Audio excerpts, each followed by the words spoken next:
Morning, guys. I'm about a minute early, huh? That's different for me.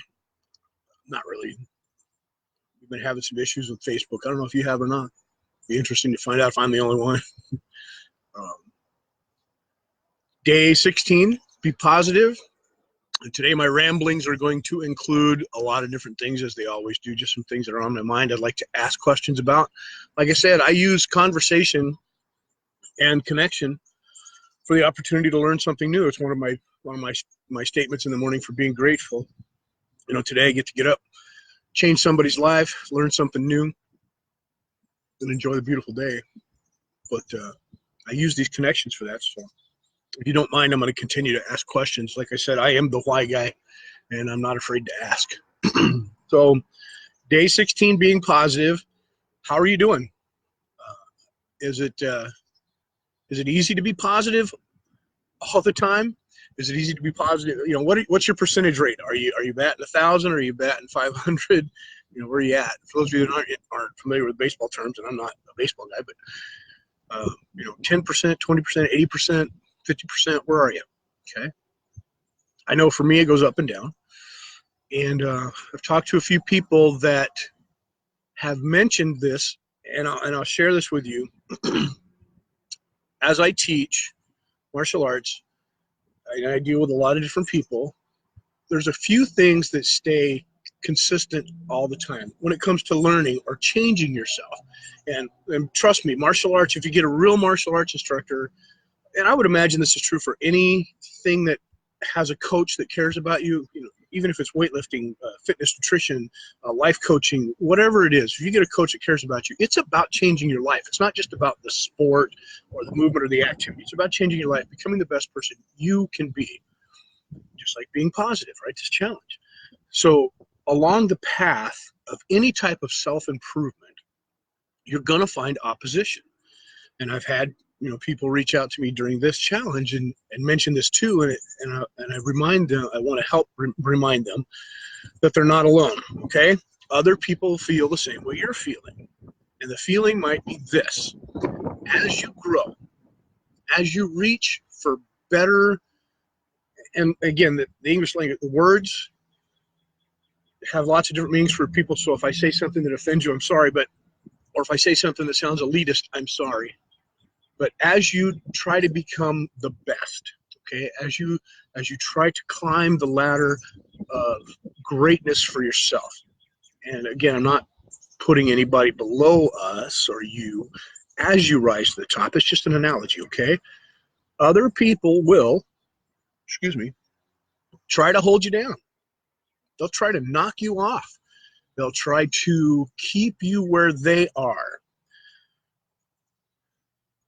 I want to put this out there in my ramblings, right? I want to stop and say that I'm not putting anybody down when I say keep you where they are. Okay, that's not what this is about. But the analogy of making yourself better kind of goes along with raising your standards, right? So we're talking about going up.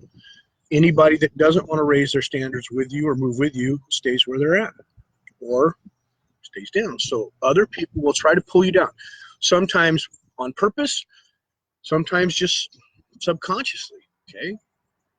Now, what that means here for this challenge is, say we're moving along, we're being positive, and you're sharing it with people, and you're excited about it, and you start talking, today I'm on day 15 or day 16 of being positive, and this is what I'm doing, and somebody will look at you and go, that crap doesn't work, or why would you do that, or look at all the terrible things that are going on in the world, and they'll try to bring you down. It happens with everything, okay? I need you to keep your promises. I saw this on the Masonic site this morning, and it was, that's a good one. So keep your promises to yourself, okay? Know that if you're clear on your outcome and why you're doing something, when those things pop up, those people appear, and sometimes you may not even notice it. Sometimes you may just start feeling like, oh, the dread and this is really hard, and gosh, why am I doing this? And it's those seeds that they've planted subliminally or subconsciously, or just from being around you. Or, and I got a better analogy, I'll share this with you in a minute. You just feel that it's tough, it's hard, and maybe You'll come back to it later. You've got other things to work on right now. So you put it off. So I want you to be true to yourself and keep your promises to yourself, okay? And know that as you rise up, as you change and better yourself, the people that are currently around you, you're going to have supportive people. You're going to have people who don't care one way or the other. You're going to have people that don't want to lose you. So subconsciously, they will try to hold you where you're at. Keep you where you're at for the fear that you might grow and move on. And I'm here to tell you that happens. When you grow, there are certain people in your life that will not want to grow, and you will inevitably move on. It doesn't mean you don't like them. It doesn't mean you hate them. You'll still love them the same. But as you move on and they don't want to move, sometimes you move apart. It's not a mean thing. So trust. And what I like to tell people, I love to say this: blaze the trail so that they can follow. Leave good markers so that they can read the signs, but never go back and see what they've done to your markers. Okay? Because sometimes they'll knock them down. That's on them, right? So for those of you that are having that, feeling that way right now, trust, and I love you, and you're doing the right thing. You're always doing the right thing when you grow. You really are. And on that note, I'd like you to understand that when you better yourself, you become a deep thinker, and sometimes you live up here a lot, which is why I ramble. I'm thinking about all of this stuff constantly, and when I start to speak, I'm already 12 conversations ahead of what's coming out. So sometimes you may not follow my train of thought, but eventually you'll get one or two things you can use, right? And that's just how I am. So on the note of change, there are a couple of things you've probably heard, quotes, and I kind of wrote them down so I can remember. It's lonely at the top. You've heard that, right? Now, I always feel that when you say the top, you're trying to be an elitist, but really they're just words. And as you rise up, where do you go but to the top, right? And it can be lonely at the top. It really can. But it's up to you as you reach the top to reach back down. Don't let them pull you down, but to reach back down and point the way for others. Okay? You don't have to walk down and get, well, sometimes you might have to walk down and get them, but don't let them drag you down, okay?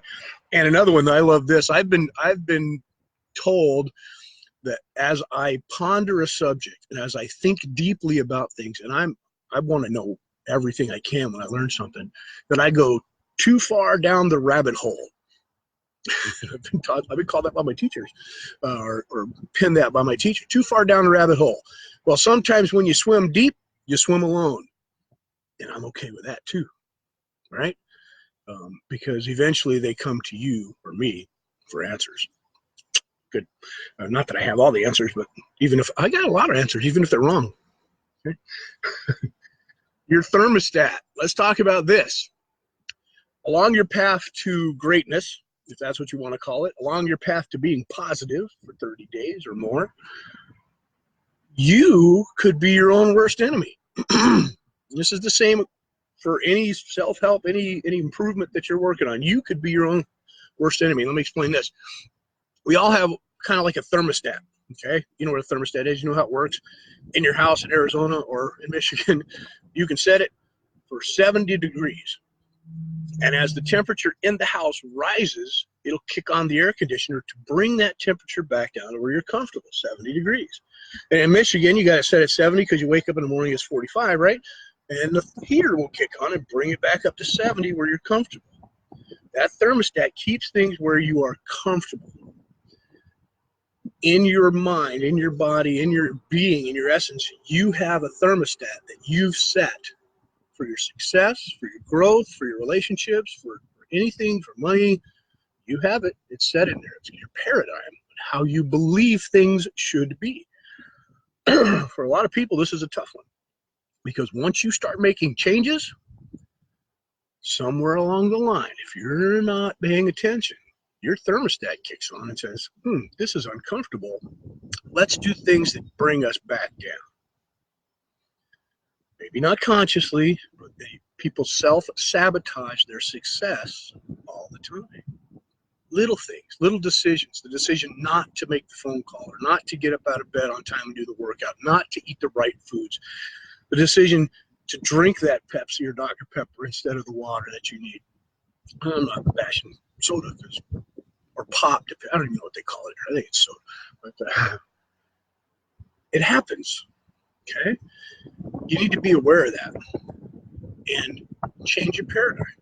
Reset your thermostat. When you do, if you can't come up with a good enough reason for making the change, it will automatically readjust itself to where you think you're comfortable, where you should be, where you've been taught your whole life, subconsciously, consciously, or whatever, that this is how it is. If you believe you've got to work really hard to make money, and then, that's your paradigm, and that's going to be your life. If you think life is a game, imagine waking up every day to play the game. If you think life is a struggle, you're going to wake up and struggle every day. If you think life is war or business is war, that's what's going to be in your daily routine. If you think life is a dance that you do with others, imagine what that could be like. So if you change your paradigm and allow yourself to reach for greatness, and you're all great inside already. It's already there. When I said be positive, you guys knew what I was talking about. I mean, you guys jumped on it right away. Hey, I want to do this. Let's do this. Here we are. When I talk about greatness, I'm sure in your mind, the first time I said it, maybe not this time, but the first time I said reaching for greatness, you have a picture automatically of what it looks like for you to be great, or something you really want that's going to change and make you feel comfortable and great. You got it. It's in there. I know it is. I know you all do it. I can tell you right now, be happy. And happiness thoughts are in your mind automatically. It's like the color blue. When you say it, it just appears, right? You know what it is. All of those wonderful feelings are inside us. All the things that we know we could achieve, we want to do, we want to reach and push ourselves, they're all in there, okay? What's holding you back, or what's holding us back, is that paradigm. As we reach and we run and we struggle and we hit that wall, that's our thermostat. And then we subconsciously sabotage ourselves and we fall backwards. So on day 16 of being positive, I want to know if you felt that. Have you had any days in the last 16 that you stumbled? Now, being positive is pretty easy. All you got to do is say the word, think the thought, and act it out, right? So it's easy to reshift that and be positive, because we really don't have to make any major changes or change what we do or how we relate to other people. We don't. We just be positive, and it radiates from us. It's pretty simple. When you go as far as saying, I'm not going to live this way anymore. I'm not going to accept this situation, this relationship, this financial burden, I'm not going to work here anymore. I'm going to start my own business. When you start doing that, you've got to make real changes, real physical and drastic changes, and it's tougher, but it's worth it, and it's doable, and you got it. I know you do. So being positive today, keep your promises. Keep promises to yourself, okay? Let that thermostat change or make it change. And as you grow, reset the bar. If you look at, I don't know if this is the right analogy or not, but I enjoyed it when I learned it. It's kind of funny. Once upon a time, there was a donkey who fell down into a dry well on this farmer's land. Just fell down at the bottom of the well, fell in it, don't know. And the donkey, nobody really cared about the donkey. He was kind of old. He used his time up. And so the farmer's like, oh, man, what do I do to get that donkey out of the well? Neighbors came over and said, oh, just bury him in the well. Just start throwing dirt on top of him. So they brought their shovels over, and they started digging dirt. They started shoveling it on top of the donkey, shoveling on. Every time a bunch of dirt would come down into the well, the donkey would step up. Pretty soon, he was able to step out of the well and continue on his way. So the more dirt or shit that they shoveled in on top of him, the more he just rose up to the occasion. I want you to do that with yourself too. Change the paradigm, set your bar high. As you reach for it, put a brace underneath you, so if you do fall down, you've got a place to land or step up. And that brace can be somebody in your life that loves you or somebody in your life that can lift you up. Always look for that person that's moving the path that you want, that's been there before, and try to follow in their footsteps. Or if you've got nobody like that, become the leader. Push. You're going to make mistakes, but those mistakes are ways to learn how not to do something, right? So when you do it, put a marker there so the next time you see it, make that mistake, you recognize it, and move forward. Okay?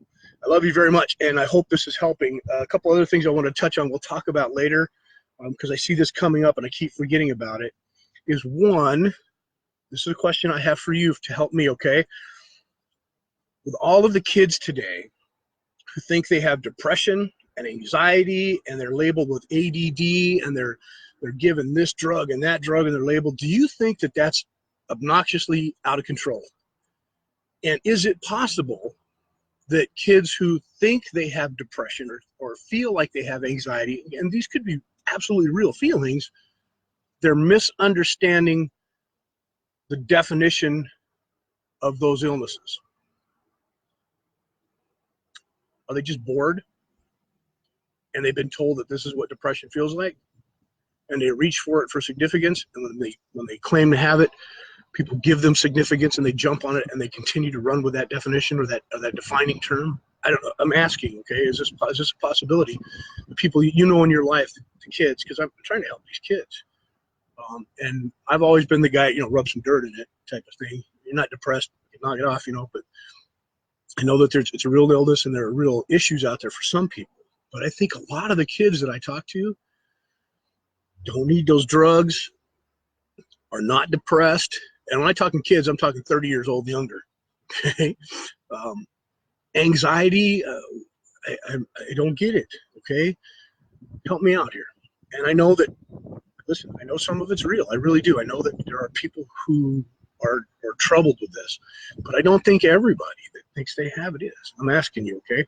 Let me know about that. And the issue of death has popped up. And it's, be positive, right? People die. Animals die. And recently, my attention has been drawn to a lot of it is going on around me.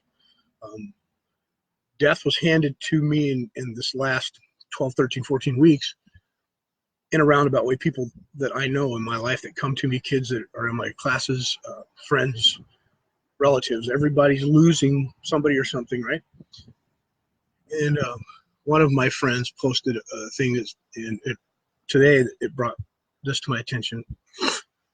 Do people really tell you to get over it? I just get over it and move on. I hope not.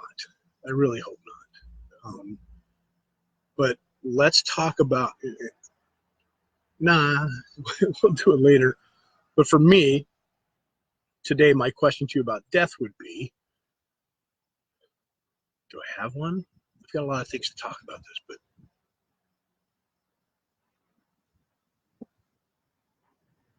I don't have one. I can't. I've got a lot of things to say, and I'll save it for another one because I want to share with how I've dealt with it in the past and how I deal with it now. And I'll share this a little bit real quick. I try not to let it. Okay. The sadness that incorporates death for me is a reminder of just how much I loved that person or that animal or that idea. Okay. When it dies or moves on and becomes, the mass amount of energy that still exists and radiates through us and around us, the sadness is a reminder of the wonderfulness that used to be. And you can embrace that without letting it crush you. You really can, I hope. And to embrace the fact that we enjoyed the company and the time of a person or an animal or an idea, and it has moved on, will leave us feeling a little empty in a spot because our relationships together filled a big spot. And It's okay to be sad, but try not to let it crush you. Okay. Remember, the sadness is because of the good feelings. It is. The sense of loss is because of the fullness you had and can still have in memory, right?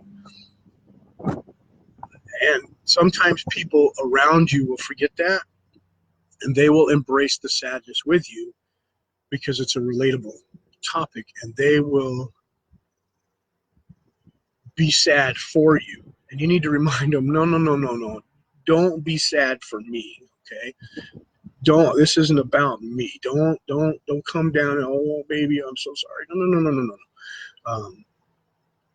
Remember the good things you experienced with that person too, and let's share in the happiness that was. Okay, let's do that.